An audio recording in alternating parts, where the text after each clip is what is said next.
Info daftar nama-nama korban meninggal akibat kerusuhan Arema versus Persebaya di Stadion Kanjuruhan. Tribuncirebon.com berikut ini rilis daftar nama korban meninggal akibat kerusuhan Arema versus Persebaya di Stadion Kanjuruhan, Malang, Sabtu, 1 Oktober 2022.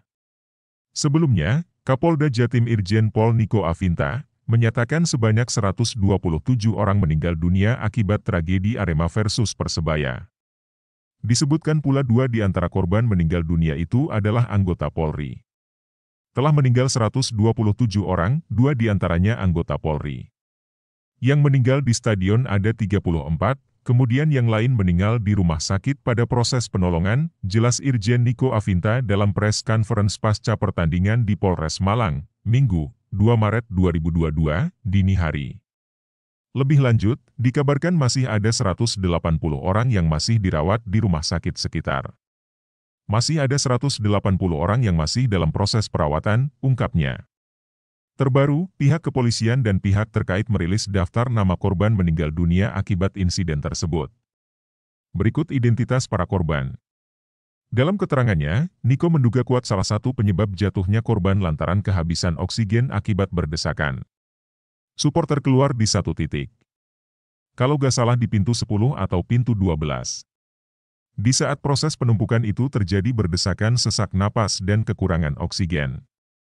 Tim gabungan sudah melakukan upaya penolongan dan evakuasi ke rumah sakit, jelasnya. Tragedi Stadion Kanjuruhan juga menyebabkan kendaraan dinas polisi rusak. Kendaraan yang rusak diserang berjumlah 13 mobil rusak, 10 diantaranya mobil dinas Polri. Sisanya mobil pribadi, ucap Niko. Lebih lanjut, Niko juga meyakini tindakan yang dilakukan petugas termasuk penembakan gas air mata dilakukan karena adanya respon terhadap kelakuan supporter. Semua ini ada sebab akibatnya, kami akan menindaklanjuti dan sekali lagi kami mengucapkan belasungkawa kita akan melakukan langkah-langkah agar tidak terjadi tragedi lagi, tutupnya.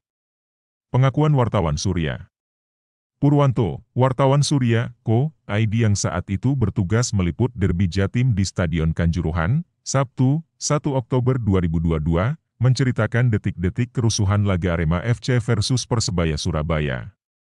Purwanto mengatakan, situasi Stadion Kanjuruhan sudah memanas saat Persebaya Surabaya berhasil membobol gawang Arema FC selaku tuan rumah.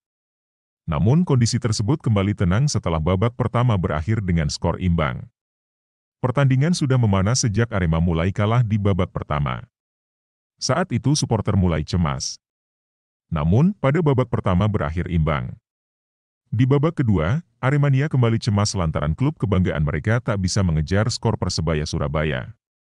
Seusai peluit babak kedua dibunyikan, Arema pun harus berbesar hati mengakui kekalahan dengan skor 2-3.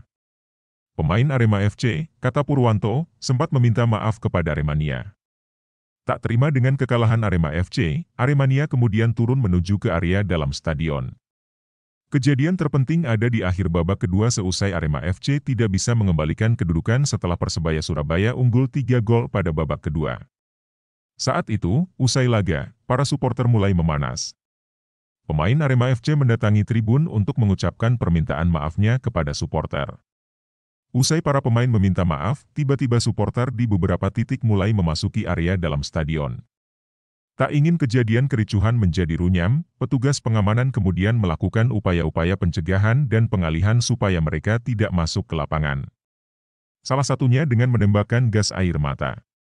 Hal itu, kata Purwanto, yang menyebabkan para supporter berusaha keluar stadion untuk menyelamatkan diri. Penumpukan supporter kemudian memicu berdesakan hingga membuat tragedi maut itu terjadi. Saat itu beberapa petugas mulai mengamankan, namun kondisi justru tidak kondusif sehingga petugas berusaha mengamankan dengan cara yang cukup signifikan saat para supporter memasuki area dalam stadion. Di situ terjadi kerusuhan. Usai laga, kerusuhan terjadi cukup lama. Petugas medis juga terbatas sehingga beberapa petugas kewalahan. Akhirnya para awak media juga menolong korban yang terkena gas air mata. Jadi pada saat kerusuhan, pihak kepolisian menembakkan gas air mata ke arah tribun penonton. Terjadi crowded karena penonton kaget dan panik. Mereka akhirnya memasuki area dalam Stadion Kanjuruhan. Mereka berdesakan untuk menyelamatkan diri keluar stadion. Itulah yang menyebabkan banyak korban berjatuhan. Mereka sesak nafas karena gas air mata, terus berjubel sehingga sebagian ada yang terinjak, terang Purwanto.